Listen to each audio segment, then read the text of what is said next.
안녕하세요, 커디터입니다. 오늘은 다양한 로스터를 만나 이야기를 하는 로스터 토크입니다.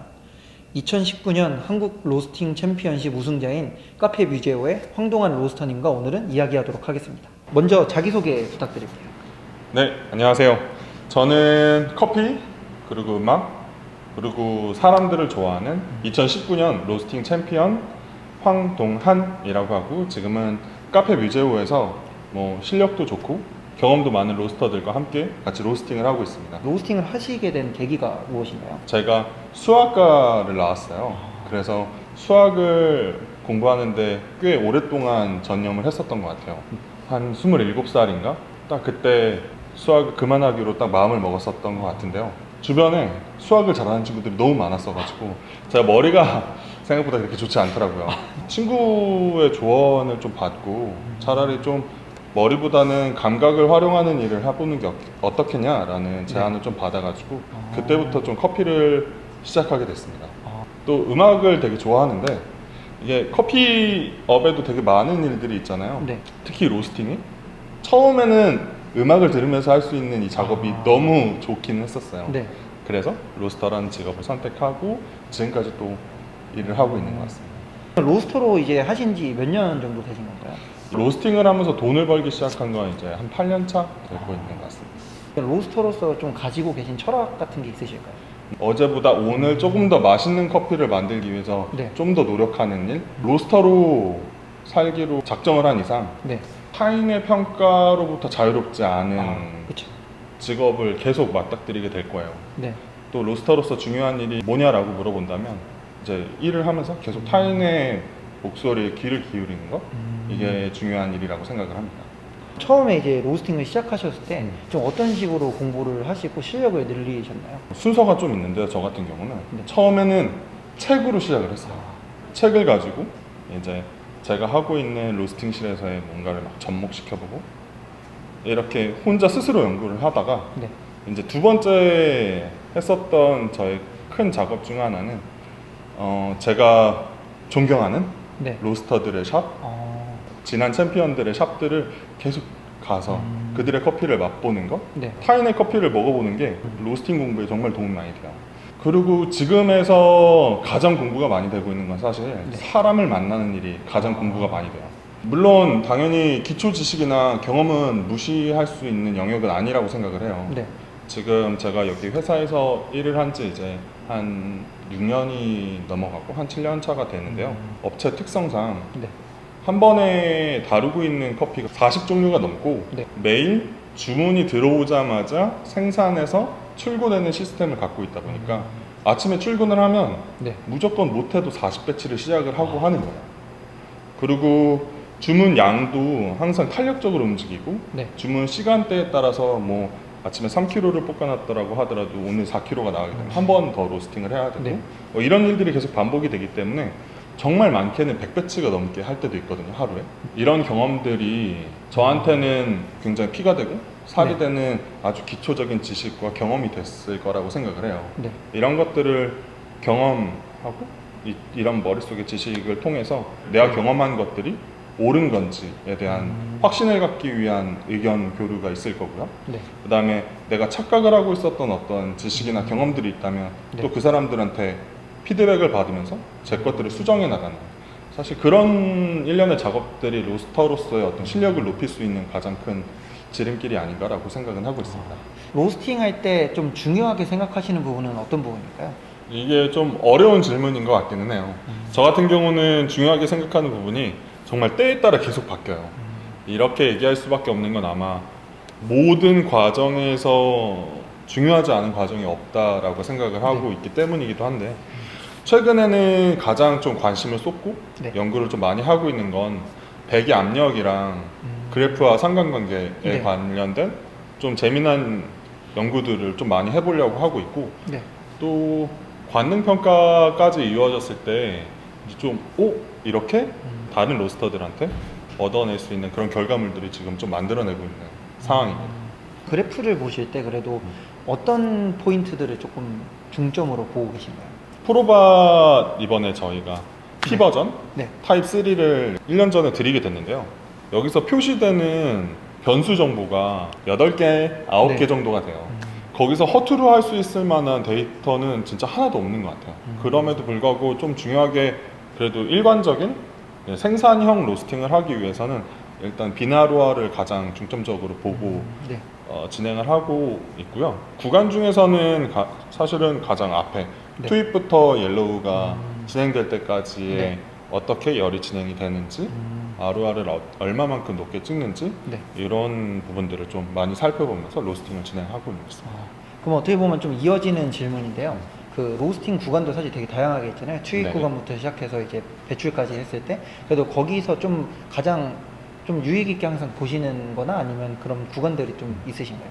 저는 초반에 열을 굉장히 많이 사용하는 로스팅 스타일로 대회도 참여를 하기도 했고 네. 그리고 뮤제어에서 지금 저희 회사에서 출고되는 커피들 중에 좀 고가 커피들도 보통 앞쪽에서 열을 많이 쓰는 로스팅을 하고 있어요. 그래서 이제 옐로우 구간이 들어와서 생두의 색깔이 완전히 갈색으로 진한 갈색으로 변하기 이 직전까지 열을 먹는 그 그래프 구간 네. 굉장히 중점적으로 보고 그 다음에는 사실 1차 크랙 이후의 아루아의 변화들을 네. 좀 주시를 해야 이제 더 잘된 로스팅이 된다기보다는 실수를 하지 않는 로스팅을 더 많이 할 수 있다라고 생각을 하고 후반 아루아는 네. 그렇게 디자인을 하고 있어요. 처음 하시는 분들이 어려운 부분이 처음 접하는 생들을 어떻게 프로파일을 잡을까가 고민이 많으실 것 같아요. 로스터님 같은 경우는 좀 그런 걸 어떻게 잡으시나요? 그럴 경우에는 소형 로스터기를 이용해서 아주 스탠다드한 프로파일을 하나 딱 만들어놔요. 최대한 건드리지 않고 항상 일관적이게 나올 수 있는 프로파일들을 좀 만들어 놓은 다음에 어떤 생두건 일단은 그 프로파일로 볶아요. 얘가 네. 타던 아니던 전혀 상관없어요. 네. 일단 저희가 기준을 정해놓은 프로파일로 로스팅을 하고 그 다음에 정보 수집을 해요. 얘가 품종이 뭔지 고도는 어떻게 되는지 네. 생두회사에서 구매했다면 생두회사에서 제공하는 정보들 모두 다 취합하고 또 저희가 이제 계측 장비가 있다 보니까 네. 뭐 수분이나 밀도 같은 것도 당연히 재서 생두가 가지고 있는 모든 정보들을 취합한 다음에 커핑을 시작하는 거죠. 혹여나 로스팅 디펙트가 발현이 되면 어떤 특성을 갖고 있어서 이렇게 발현이 됐고 어떤 기본적인 틀을 좀 갖고 있는 게 저는 처음 만나는 생두를 풀어가는데 굉장히 도움이 많이 될 거라고 생각을 해요. 커핑 그리고 생두가 가진 정보를 잘 취합해가지고 이걸 풀어나가는 그런 방법들을 좀 사용을 하고 있습니다. 로스팅 과정 중에 어떻게 보면 처음에 제일 중요한 게 예열하는 과정이잖아요. 네. 그러면 예열을 보통 어떻게 어느 정도 하시고 좀 시작해야 될 때를 어떤 기준으로 잡으시나요? 예열할 때 국내 로스터기 제조업체도 인넷 온도라는 걸 사용하고 있는 걸로 알고 있고 네. 이제 프로밭 이번에 P 타입 3 버전도 인넷 온도가 달려 있어요.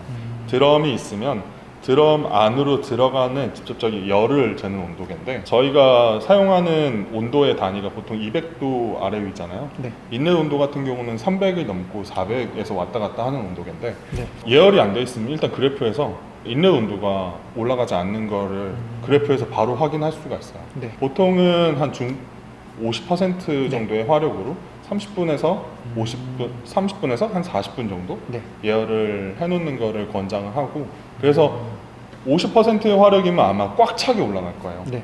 혹은 30분이 되지 않고도 이미 이제 비상이 걸리거나 네. 그렇게 좀 열을 꽉 채웠다가 네. 한김 식히고 다시 올린 다음에 아. 이제 하는 방법을 취하기도 하고요. 대회 때는 네. 예열하는 방법을 조금 다르게 사용하는데 네. 제가 200도를 타겟했으면 에어온도든 빈온도든 다 네. 이렇게 평평하게 유지될 수 있는 그런 그래프를 좀 만들어서 네. 하는 걸 선호하고요. 현재는 예열이 좀 부족하다고 생각하면 하프 배치를 먼저 하고 그 다음 풀 배치로 넘어가는 그런 과정들을 갖고 있습니다. 예열은 정말 중요하다고 생각해요. 국내 로스터기 업체들 중에 네. 이 로스터기 맛이 나 아. 라고 네. 표현되는 로스터기 회사들이 조금 있거든요. 네. 그런 류의 커피들을 맛을 보면 프로밭이라고 가정하면 들어오면 앞판이 제대로 가열되어 있지 않은 상태에서 로스팅된 후에 네. 결과물들이 지금 말하고 있는 이거는 이런 로스터기에서만 나는 특유의 맛이 있어 라고 얘기하는 맛하고 저는 되게 동일하다는 걸 많이 경험을 했었던 것 같아요. 그 맛이 조금 더 구체적으로도 표현이 될까요? 개인적으로는 전도열이 부족해서 생기는 네. 단맛이 낮은 상태, 약간의 베이크드 같은 느낌이라고 표현하기는 좀 애매한 것 같아요. 네네. 로스팅 후 그 퀄리티 컨트롤은 보통 어떻게 하시나요? 지금 저희 회사는 총 3가지 단계를 좀 사용을 하고 있어요. 첫 번째는 볶자마자 바로 커핑을 해서 이게 출고 여부를 가리는 거. 네. 그다음에 두 번째는 저희가 요만한 봉투에다가 저희 모든 배치들을 다 담아서 네. 밀폐를 시켜서 2주 동안 보관을 해요. 그래서 만약에 출고된 커피가 어떤 고객이 불만이 생겼다라고 이거는 내가 문제가 있는 것 같다라고 말씀을 해주시면 그 날짜에 그 배치를 다 찾을 수 있게끔 시스템을 만들어놔서 네. 거기 정보들을 좀 많이 담아놓거든요. 네. 뭐 어떤 커피를 뭐 몇 킬로에 어떤 로스터기에다가 네. 또 누가 로스팅을 했는지까지도 다 네. 나오기 때문에 그걸 보고 커핑을 해서 네. 이제 저희가 즉각적으로 그렇게 네. 할 수 있는 이제 샘플 보관을 하고 있고 네. 세 번째는 사실 프로파일 저장하는 것들 모든 배치들을 다 기록으로 남겨가지고 네. 그런 것들을 데이터가 결국 축적이 되면 이게 품질 향상으로 이어질 수밖에 없는 것 같아요. 그래도 제일 중요한 건 커핑이라고 생각은 합니다. 커핑을 하실 때는 보통 몇 명 정도 같이 이제 저희 로스터가 저를 포함해서 3명이라서 뭐 3명이 모두 다 이제 출고를 해도 괜찮다라는 네. 오케이 사인을 하면 그때 출고하게 됩니다. 생두를 좀 고르는 기준이랑 보관은 보통 어떤 식으로 하시나요?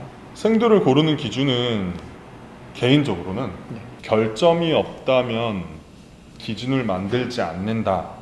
이게 저의 기준이기는 해요. 저희 회사 사이트에 들어가 보면 네. 정말 다양한 커피들이 있거든요. 네. 지금 이 순간에도 44가지의 커피들이 있고 이 44가지의 커피 중에 22가지는 365일 픽스되어 있는 이제 데일리하게 스테디하게 판매되는 커피들을 소개하고 있고 네. 나머지 한 20가지 정도는 정말 다양하게 소개를 하려고 노력하고 있어요. 이게 음악이랑 되게 비슷하다고 생각을 해요. 네. 이제 내가 좋아하는 노래 한 곡을 찾으려면 진짜 플레이리스트를 막 1000곡, 막 2000곡, 많게는 10,000곡 중에 하나가 내 귀에 들어와서 네. 이제 마음에 들게 되는데 커피도 마찬가지라고 생각해요. 이 컵이 좋다라고 느끼려면 이거보다 나쁜 것도 경험을 해야 되고 이거보다 더 좋은 컵도 경험을 해야 돼요. 그래서 저희 사이트 들어가 보면 파인 등급의 로부스타 네. 부터 시작해서 와 이거는 이 가격 주고 커피를 마실 수 있는 거야? 라고 생각할 정도의 그냥 워시드 커피 네. 이런 것들도 존재를 하고 네. 이렇게 좀 다양하게 소개하려고 저희는 꾸준히 노력하고 보관 같은 경우는 사실은 저희는 항온항습 시설을 갖고 있기 때문에 네. 그냥 그 항온항습 시설 여름철이랑 겨울철에만 아예 별도로 이제 두 가지 포인트를 놓고 그렇게 보관을 하고 있습니다. 로스터들한테 약간 꿈이라 할 수 있는 그 한국 로스팅 챔피언십을 우승을 하셨잖아요. 네. 그럼 챔피언이 되신 후에 혹시 좀 현재까지 어떤 변화들이 있었나요? 우승하고 그날 밤에 생각이 들었던 거는 와 이제 끝났구나 라는 생각이 제일 먼저 들었었는데 그 다음날 딱 아침에 일어나니까 새로운 시작이라는 생각이 너무 이제 저를 압도하기 시작했던 것 같아요. 챔피언이 되고 나서 정말 거의 1년 동안은 정말 조용하게 지내려고 노력을 되게 많이 했었던 것 같아요. 이걸 정말 챔피언의 커피다 라고 소개할 수 있을 만한 커피가 될 수 있도록 공부도 진짜 많이 하게 되고 또 사람들을 또 많이 만나게 된 것도 굉장히 장점 중에 하나였던 것 같아요. 챔피언이 되고 나서 저는 제가 만들어내고 있는 커피들의 품질을 올리기 위한 어떤 그런 욕망들이 있었고 그것들을 사람들을 만나면서 쓴소리도 듣고 단소리도 들으면서 그렇게 시간을 보내왔었던 게 이제 저한테는 가장 큰 변화였던 것 같아요. 프로밭이랑 후지로얄 그리고 디스커버리를 사용하신다고 들었는데 그 로스터기들을 좀 사용하시면서 느낀 장단점은 뭐가 있을까요? 일단 프로밭의 경우 가장 큰 장점이라고 생각하는 건 조작이 아주 쉽다는 거. 이게 아무리 로스팅 스킬 레벨이 높지 않은 분이 만지더라도 충분히 좋은 결과물들을 만들어낼 수 있다는 굉장히 큰 장점이 있는 것 같은데 정말 기초만 탄탄하게 로스팅에 대한 기초만 탄탄하게 갖고 있으면 실수를 하지 않는다는 가정하에 문제가 생기는 결과물들을 만나본 적이 많이 없다는 게 제 개인적인 경험으로는 이게 진짜 프로밭에서는 가장 큰 장점이 아닐까라고 생각을 하고 있어요. 안정성이 이제 좋다라는. 네. 그와 반면에 같은 이유로 단점이 또 될 수도 있는 것 같아요. 네. 지금은 사실 L타입, 그다음에 P 버전의 타입 2와 P 버전의 타입 3를 쓰고 있는데 네. 이게 버전이 올라가면서 지금은 많이 해소는 됐어요. 네. 근데 L타입 같은 경우는 슬레이트도 사실은 그 댐퍼라고 불리는 그런 네. 슬레이트 부분도 유저가 건들게 되면 프로파일 변수가 너무 출렁거리기 때문에 네. 문제가 생기곤 했었는데, 그래서 L 버전에서는 사실 유저가 만질 수 있는 변수가 너무 적어서 이제 그런 부분이 좀 아쉽다라는 느낌이 좀 있었는데, P로 올라가면 올라갈수록 이제 버전이 올라가면 올라갈수록 지금은 뭐 변수가 너무 많아가지고 실수도 많이 하고요. 문제가 생기는 콩도 많이 발생을 하고 네. 정말 맛있게 또 발현되는 제가 네. 생각지도 못했던 지점의 어떤 그런 포인트들을 찝어낼 수 있는 컵들을 만들곤 하는데, 그런 게 아마 지금은 다 숙제라고 생각은 하고 있고 즐겁게 풀어나가고 있는 중. 그리고 후지로알 같은 경우는 이제 로스터기 자체의 견고함이나 결과물의 일관성 네. 이런 것들은 매우 뛰어나다고 생각해요. 그런데 문제가 저는 외부 환경, 특히 온습도에 네. 굉장히 좀 탄력적으로 로스터가 불 조절을 하거나 댐퍼 조절을 해야 된다는 네. 게 이제 뭐 처음 로스터기를 접하시는 분들이라면 네. 이제 같은 결과물들, 내가 만족할 수 있는 결과물들을 계속해서 만들어내는데 조금 어려움을 겪을 수 있다는 게 개인적으로는 단점이라고 생각하고 있고요. 네. 디스커버리도 이제 후지로 회사에서 나온 250g짜리 로스터기인데 개인적으로는 완전히 제 네. 메인 툴이라고 할 수 있는 오. 디스커버리를 네. 제가 지금 업무를 하면서 가장 많이 사용하고 있어요. 네. 아무래도 주요 업무가 이제 로스팅 생산보다는 생두 소싱에 포인트가 돼 있기 때문에 네. 작년에만 해도 700개가 넘는 샘플들을 로스팅을 했거든요. 네. 디스커버리는 작은 용량의 로스터기잖아요. 네. 작은 용량의 로스터기일수록 이제 주변 환경만, 그러니까 습도나 온도, 네. 뭐 바깥의 날씨 이런 것들을 잘 고려해서만 프로파일링을 건드린다면 정말 언제나 좋은 결과물들을 만들어낼 수 있다는 게 좀 네. 장점이라고 생각을 합니다. 프로밭은 프로밭 자체에 있는 프로그램을 사용하시고 또 그 외에는 아티산 프로그램을 사용하신다고 들었는데, 혹시 그런 프로그램들을 사용하는 데 있어서의 가장 장점은 무엇이고 좀 로그 프로그램을 추천하신다면 그 이유를 말씀해 주실 수 있으실까요? 일단은 프로밭에서 제공되는 그래프 프로그램도 사용은 하고 있는데, 이제 프로밭이 아티산이랑 굉장히 연동이 잘 돼요.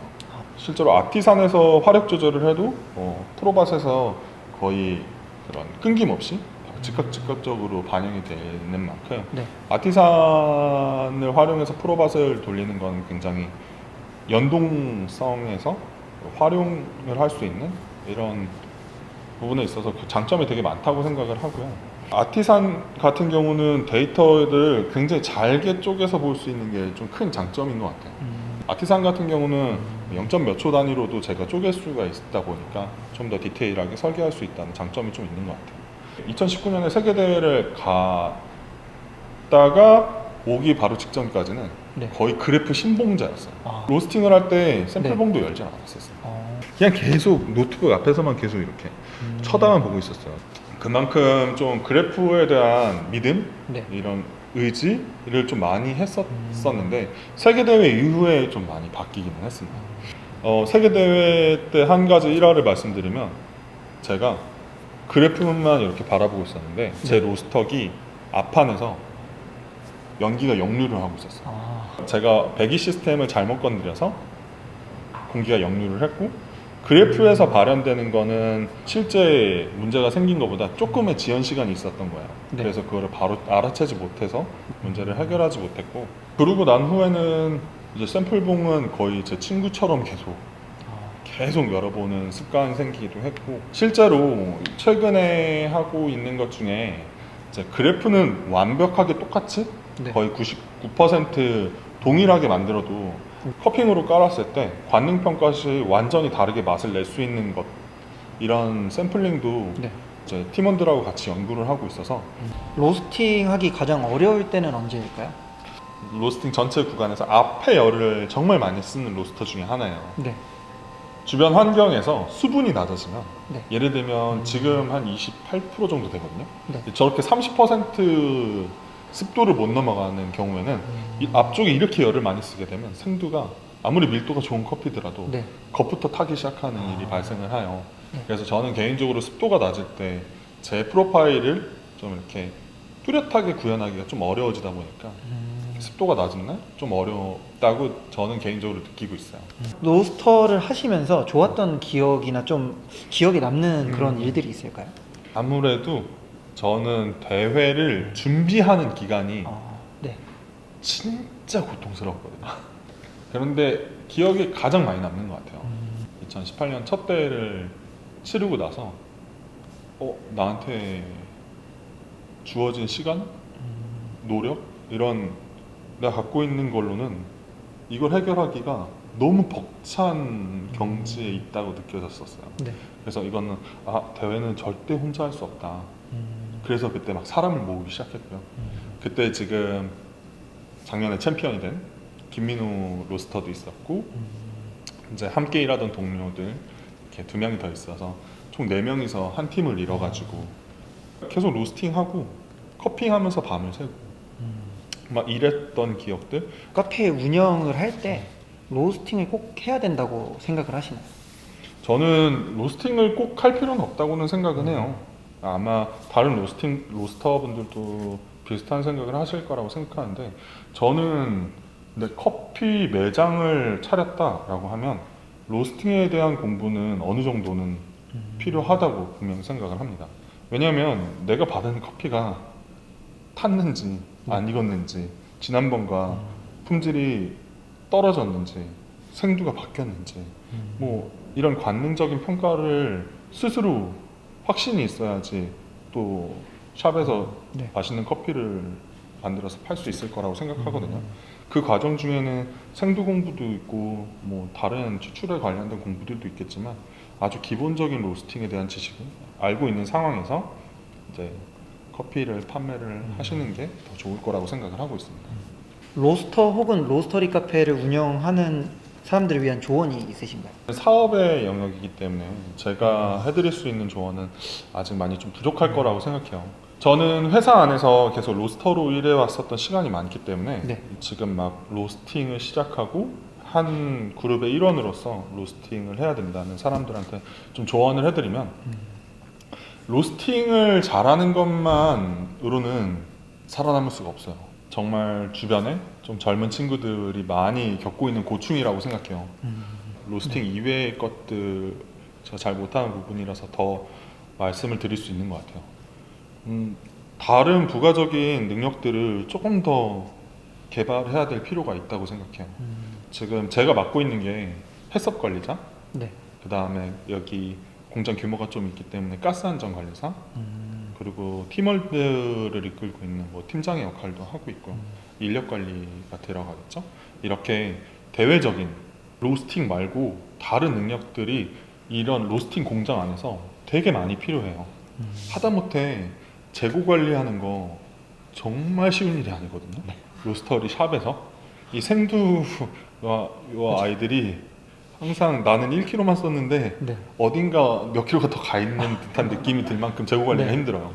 하다못해 이런 재고 관리도 회사 입장에서는 돈과 바로 연결이 되는 일이란 말이에요. 저희는 식품을 다루는 일이다 보니까 위생에 대한 얘기는 뭐 말을 더 안 해도 아마 다 아실 거라고 생각하고요. 이렇게 로스팅도 중요하지만 로스팅 이외에 자기를 뭔가 어필할 수 있는 더 많은 능력들을 이제 회사 안에서 자기 개발을 하고 또 어필을 하면서 로스터로서 자기 가치들을 계속 올리면서 이 직업에 대한 만족감을 계속 늘려가셨으면 좋겠어요. 저도 계속 하고 있는 중이고요. 잘 못하기 때문에. 로스팅만 잘한다고 진짜 되는 게 아니라 회사를 또 다니는 사람으로서 어떤 회사에서 필요한 소양들도 갖춰야 된다는 맞아요. 말씀이시죠. 그럼 마지막 질문인데요. 이제 로스터로서 앞으로 어떤 계획이 있으신가요? 첫 번째는 월드 로스팅 챔피언이 되는 거겠죠. 아무래도 이 월드를 한번 경험해 보니까 잡힐 듯 안 잡힐 듯 네. 어차피 못 잡은 그 아쉬움과 네. 그 실수를 했었던 그런 것들이 아직도 막 피부가 쩌릿쩌릿할 정도로 그런 실수들이 계속 기억에 남아요. 그러다 보니까 한 번 더 이제 노력을 더 많이 해서 높은 곳에 한 번 더 올라가고 싶은 그런 욕심도 있고요. 네. 다음으로는 지금 사실 제 2019년 코치이자 계속 로스팅을 했었던 동료인 김민호 챔피언이 아, 이제 6월 달에 그쵸. 세계대회에 나가는데 제가 코치로 같이 함께 하게 됐어요. 네. 그래서 그 친구 도와서 세계 무대 잘 마치고 오는 게 로스터로서의 계획 중에 하나고요. 로스터 황동환이라는 사람의 개인적인 계획은 지금까지 로스터로 살면서 로스터, 바리스타, 그리고 이외에도 뮤지션, 운동을 하시는 네. 분들 이렇게 좀 다양한 사람들로부터 영감을 받아서 제 커피를 만들어 왔다고 생각을 해요. 특히 2019년 대회 때 저한테 정말 큰 영감을 준 뮤지션도 있기도 했고, 아까 맨 처음에 말씀드렸던 그 어제보다 더 네. 맛있는 오늘의 커피를 만들려고 하는 게 제 커피가 타인에게 영감을 줄 수 있는, 그리고 그 영감을 받아서 또 누군가를 기쁘게 할 수 있는 이런 선순환 흐름이 될 수 있는 그냥 저의 직업을 가졌으면 좋겠다. 네. 제 실력을 계속 닦아야겠다라는 생각을 좀 하고 있습니다. 어떻게 보면 나중에 또 한번 뵙게 될 때는 월드 챔피언이 되셔서 저도 그랬으면 좋겠어요. 아, 그냥 바람이죠, 바람. 네. 그래서 한 번 어떻게 보면 그 우승을 국내에서 하시고 그거를 또 못 끊으시는 분들이 있으시다. 아, 이게 대회에 한번 발을 담가셨던 분들은 네. 진짜 그 느낌을 잊을 수가 없죠. 짜릿짜릿하죠. 숨 막히기도 하고. 오늘 로스터 토크는 여기까지고요. 오늘 저희 옆에서 이제 또 재미난 또 얘기를 해주신 황동환 로스터님이었습니다. 네. 감사합니다. 감사합니다.